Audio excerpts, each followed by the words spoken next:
एक जंगल के दोनों ओर अलग अलग राजाओं का राज्य था और उसी जंगल में एक महात्मा रहते थे जिन्हें दोनों राजा अपना गुरु मानते थे। उसी जंगल के बीचों बीच एक नदी बहती थी। अक्सर उसी नदी को लेकर दोनों राज्यों के बीच झगड़े होते रहते थे। एक बार तो बात बिगड़ते बिगड़ते युद्ध तक आ पहुंची। कोई भी राजा सुलह को तैयार नहीं था। फिर तो युद्ध निश्चय ही था। दोनों राजाओं ने युद्ध से पहले महात्मा का आशीर्वाद लेने की सोची और महात्मा के पास पहुंचे। पहले एक राजा आया और उसने महात्मा से युद्ध में विजय का आशीर्वाद मांगा। महात्मा ने कुछ देर उस राजा को निहारा और कहा कि राजन, तुम्हारे भाग्य में जीत नहीं दिखती, आगे ईश्वर की मर्जी। यह सुनकर पहला राजा थोड़ा विचलित तो हुआ।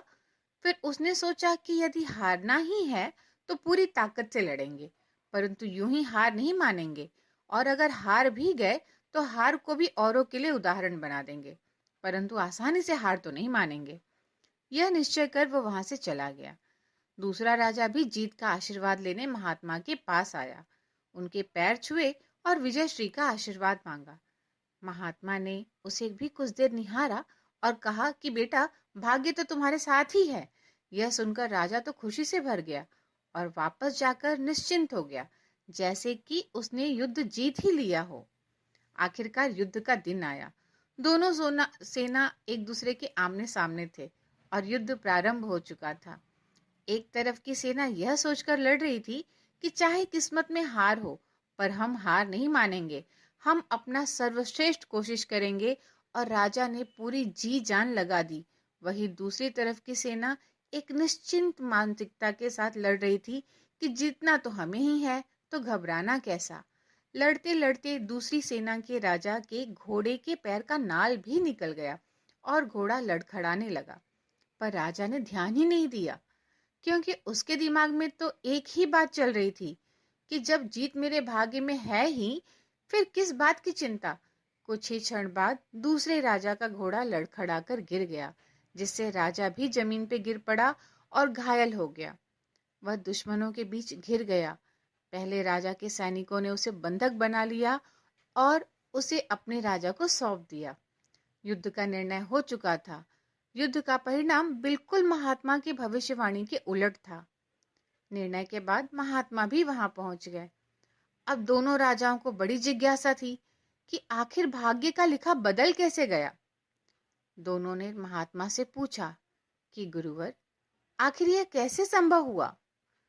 महात्मा ने मुस्कुराते हुए उत्तर दिया, राजन, भाग्य नहीं बदला, वो बिल्कुल अपनी सही जगह पर है, पर तुम लोग बदल गए हो। उन्होंने विजेता राजा की ओर इशारा करते हुए कहा कि अब आपको ही देखो। राजन, आपने संभावित हार के बारे में सुनकर दिन रात एक कर दिया। सब कुछ भूलकर आप जबरदस्त तैयारी में जुट गए, यह सोचकर कि परिणाम चाहे जो भी हो, पर मैं हार नहीं मानूंगा। खुद हर बात का ख्याल रखा, खुद ही हर रणनीति बनाई, जबकि पहले आपकी योजना सेनापति के भरोसे युद्ध लड़ने की थी। अब महात्मा ने पराजित राजा की ओर इशारा करते हुए कहा कि राजन, आपने तो युद्ध पहले से ही जीत का जश्न मनाना शुरू कर दिया था। आपने तो अपने घोड़े की नाल तक का ख्याल नहीं रखा। फिर आप इतनी बड़ी सेना को कैसे संभालते और कैसे उनको कुशल नेतृत्व देते। और हुआ वही जो होना लिखा था। भाग्य नहीं बदला, पर जिनके भाग्य में जो लिखा था, उन्होंने ही अपना व्यक्तित्व बदल लिया। फिर बेचारा भाग्य क्या करता। भाग्य उस लोहे की तरह वहीं खींचा चला जाता है जहां कर्म का चुंबक हो। हम भाग्य के अधीन नहीं हैं, हम तो स्वयं भाग्य के निर्माता हैं। धन्यवाद।